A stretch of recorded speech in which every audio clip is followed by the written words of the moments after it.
আজকের এবং বর্তমানে দল ক্ষমতায় আসার পরে সরকারের অ্যাক্টিভিটি নিয়ে এবং এবং আগামী দিনগুলোতে যুব দলকে কিভাবে দেখতে চান, কোন পর্যায়ে দেখতে চান, এ নিয়ে একটু কিছু বলেন।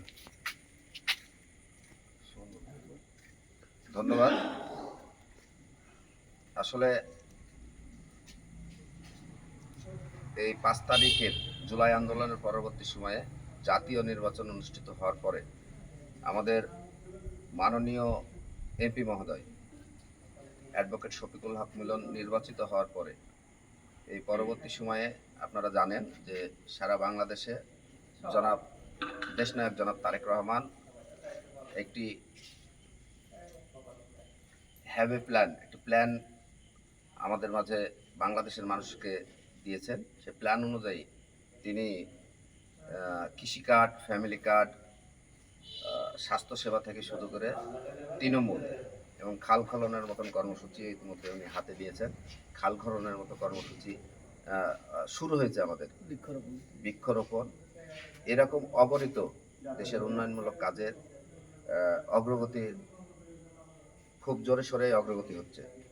তারই ধারাবাহিকতায় আপনি জানেন আমাদের মাননীয় সংসদ সদস্য অ্যাডভোকেট শফিকুল হক মিলন তিনি এই পবা মোহনপুর 2টি উপজেলা এবং 3টি পৌরসভায় যে সকল অনুদান স্বরূপ, যেমন ধরেন কাবিখা থেকে শুরু করে দোস্তমাতার কার্ড, বিধবা ভাতা, বয়স্ক ভাতা থেকে শুরু করে যে ধরনের জনসাধারণের উন্নয়নমূলক কাজ আছে সেই কাজগুলো খুবই স্বচ্ছতার সাথে আপনারা জানেন তিনি উপস্থিত থেকে, বিশেষ করে যে এর আগে দেখলেন সেলাই মেশিন উপহার দিলেন গরিব মানুষদের জন্য, সেলাই মেশিন, তারপরে এই যে পশু বিশেষ করে ছাগল, তিনি ছাগল কিছু গরিব মহিলাদের জন্য বরাদ্দ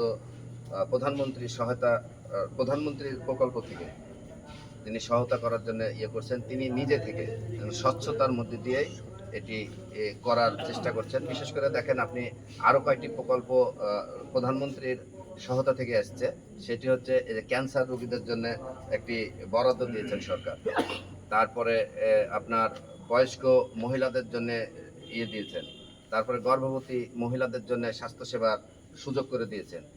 এরকম অগণিত কাজ করছেন, সেটি স্বচ্ছতার সাথে। এবং আমাদের মাননীয় এমপি মহোদয় তিনি নিজে উপস্থিত থেকে যেন এটি সঠিকভাবে সঠিক মানুষের কাছে যায়, সঠিক মানুষ পাচ্ছে কিনা সেটি তদারকির মাধ্যমেই তিনি উপহার সামগ্রীগুলো পৌঁছাচ্ছেন এবং স্বাস্থ্যসেবা জনগণের মাঝে দেওয়ার চেষ্টা করছেন। তিনি অনেক ব্যস্ততার মধ্যেও ঢাকা টু রাজশাহী সংসদ এবং এই পবা মোহনপুরের মানুষের পাশে দাঁড়ানো থেকে শুরু করে অক্লান্ত পরিশ্রম করে চলেছেন এই এলাকার মানুষের সার্বিক উন্নয়নের জন্য। আমরা নহাটা পৌরসভা যুবদল সর্বোচ্চ চেষ্টা করছি তার যে প্রচেষ্টা, তার যে এই পবা মোহনপুরের মানুষের প্রতি যে দায়বদ্ধতা, এই দায়বদ্ধতার জায়গা থেকে তিনি যে পরিশ্রম করছেন তার পরিশ্রমটা সঠিক এবং সফলভাবে যেন সাফল্যমণ্ডিত হয়, সেজন্যে নহাটা পৌরসভা যুবদল সর্বদা ওনার সঙ্গে, আমাদের মাননীয় সংসদ সদস্য অ্যাডভোকেট শফিকুল হক মিলন ভাইয়ের সঙ্গে সর্বদা উন্নয়নমূলক কাজে সবসময় পাশে আছে এবং আগামী দিনেও থাকবে। আর মূলত আমরা যুবদল দীর্ঘ সময় এই নির্বাচনের পরে আমরা অনেকটা অগোছান্ন ছিলাম। আমরা ইতিমধ্যেই 2-1টা মিটিং করেছি, আগামী দিনে আরও মিটিং করব। তবে চেষ্টা করছি যে নহাটা পৌরসভা যুবদল একটি সুশৃঙ্খল যুবদল হোক এবং আগামী দিনের যে নেতৃত্ব আসবে সেই নেতৃত্ব যেন পরিচ্ছন্ন নেতৃত্ব হয় এবং যোগ্য নেতৃত্বের হাতে যেন নেতৃত্ব যায়। সেজন্য আমরা সকলেই নহাটা পৌরসভায় যারা দীর্ঘ সময় ধরে যুবদল করেছে আমরা সবাই চেষ্টা করছি যেন একটি ভালো যুবদল নহাটা পৌরসভায় আগামী দিনের জন্য আমরা দিতে পারি।